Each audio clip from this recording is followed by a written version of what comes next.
Hi everyone, let's go over my micro, bullish and bearish Elliott Wave scenarios on Bitcoin, starting with the micro bullish scenario where we are looking for a finished three-wave corrective structure to the downside, after which we now expect continuation to the upside in an impulsive structure where wave 1 is already finished, wave 2 is in, and we're going to be looking for a bigger wave 3, which means that you want to see volume kicking in when price is moving towards the upside, because a wave 3 tends to be the strongest and the biggest wave of an impulsive structure. Now this also means that this is a zigzag ABC to the downside, where a rare target for wave C is the 1.618 over here, taken with a trend-based wave extension from the high to the low of A to the end of wave B. And as you can see, it has been quite nicely respected, and then you want to see this impulsive wave to the upside. Now if we then look for minimum targets over wave 3, you have to take the trend-based wave extension from the low to the high of wave 1 to then the low of this wave 2, and you can see the 1.618 over here is above the resistance area that we have, because even though this support previously has been broken, it can now act as resistance for continuation to the downside. So this area over here is incredibly important for potentially the bullish scenario, where you really want to see this wave 3 go to the 1.618 at 30.8k. If we then go to the micro bearish scenario, we're looking at this structure not as a zigzag, but as a impulsive structure, because the 1.618 trend-based fib extension is a rare target for a wave C, as mentioned, but it is a common target for a wave 3, and then this to be a wave 1, 2, and eventually a wave 3 to the downside, where now price is ranging inside of a wave 4. It's weekend as well, so it really matches the weekend, as usually the weekend and wave 4s tend to be in confluence with one another. Now in this scenario, we were looking for price to bounce inside this support area, which happened very nicely indeed for me overnight, for then now a bit of a movement towards the upside. And then again, the resistance area over here is vital, very, very important. Now the fibs that I have on my chart are alternative. They're not really part of a wave 4 Elliott Wave type of style, but if you take fibs from this little order block over here on the 15 minute, and you take them from the high to the low, the golden pocket and the 786 are quite important levels. So keep an eye on the golden pocket sitting between 30.4k and 30.5k, and the 786 at 30.6k.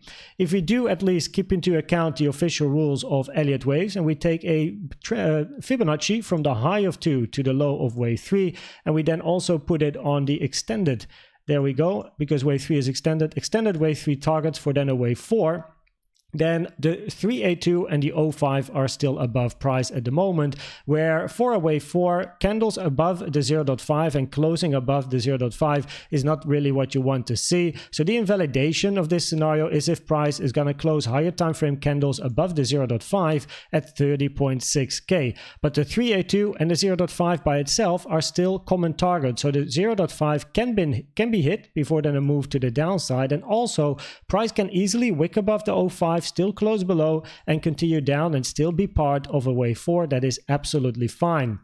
If we then go to the CVD divergences, then we have a bullish CVD divergences and bearish ones. Now the bearish ones are a bit alternative. They are with the order block over here. So we have a lower high on price, but we have a higher high on the CVD. And the bullish one is a higher low on price, but a lower low on the CVD, which then pushes price towards the upside because there is absorption of market shorts. The target of these bullish divergences is this high over here. And of course, now price moving towards the upside is getting close to ending the bullish CVD divergences, because the moment this high is taken, the bullish CVD divergences are neutralized and we only have the bearish CVD divergences left.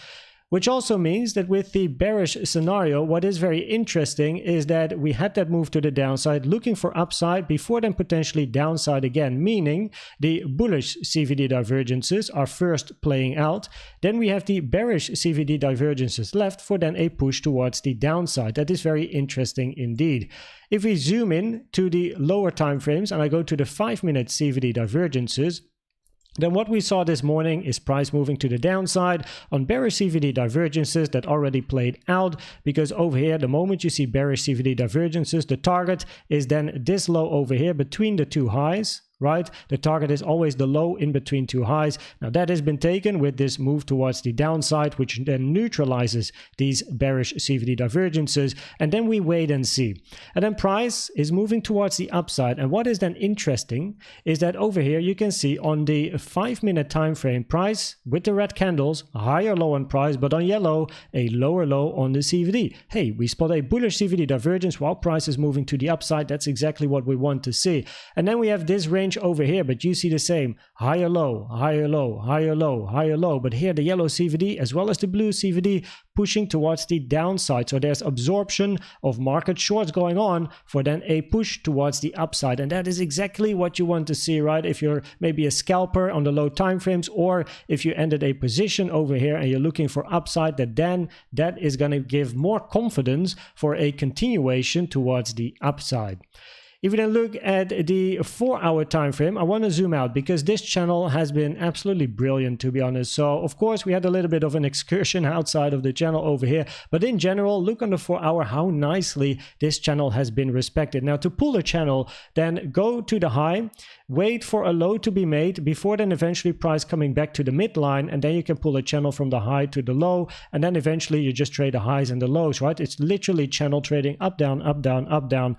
You know, it's one of the easiest strategies, but still it is a strategy, so you need to test it, make a plan, make entry requirements and all that good stuff. But if you just look at this sideways price action, very nicely respected indeed. And what gave extra confidence for a short over here on Friday night, Central East European time zone that is we had to move up, move down, we got below the channel, and then back testing the channel high for then a big push to the downside, literally to the channel low. Now I've shown this channel a couple of times already in previous videos, don't show it all the time, but sometimes it's just interesting to have a look at this channel. And if I open the target boxes, you can also see that the middle of the channel is in confluence with the target box in white over here for potential resistance and continuation in the bearish scenario. But you also see that up here we have another target box with some other confluences between 31.1k and 31.2k. So that is very interesting indeed. This channel has been an absolute gem, but the longer a channel continues, the higher the risk is that eventually it will be broken. If we then finally look at the probabilities of the scenarios I spoke about, then preferably I'm looking for a micro move to, well, first the downside, but we already actually had that move to the downside. So what I was looking for was preferably the bearish scenario over here, when we are then looking for a move to the downside, then a move up, before then continuation to the downside, also because this wave 3 over here reached the 1.618, which again, it is a common target for a wave 3, but it is a rare target for a wave C. Besides, we have the divergences going on as well locally, which can be very interesting. But then again, we wait and see how price is going to react inside of this white area, with the white target box being between 30.5k and 30.7k. Keep an eye on the 0.5 that is not allowed to be broken. We observe what's going to happen. We're reactive traders, not FOMO, YOLO, all that stuff. And then potentially we can look for short positions towards the downside. I hope this video was helpful or valuable to you. Please check out the most recent educational video I've made about the best trading indicator you can use, in my opinion, which is the CVD. And for now, thanks for watching and subscribing, and I'd like to see you at the next one. Bye bye.